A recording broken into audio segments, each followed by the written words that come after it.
காட்டுக்குள் ஓடி வந்த முருகன் சுற்றி பார்த்தான். அங்கே அவன் எதிரில் நின்றது தனது வீரக்காளை இல்லை, ஒரு பிரவுன் காளை மட்டும் இருந்தது.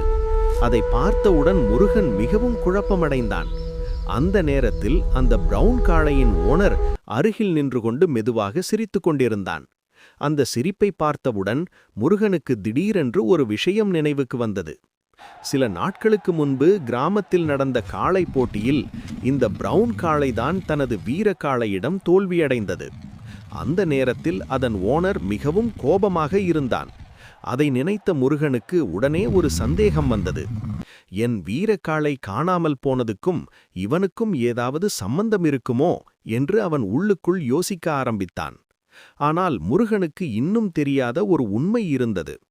காட்டுக்குள் இருக்கும் ஒரு பழைய குடிசையில் அவன் வீரக்காளை கயிறுகளால் கட்டி வைக்கப்பட்டு தப்பிக்க போராடிக் கொண்டிருந்தது.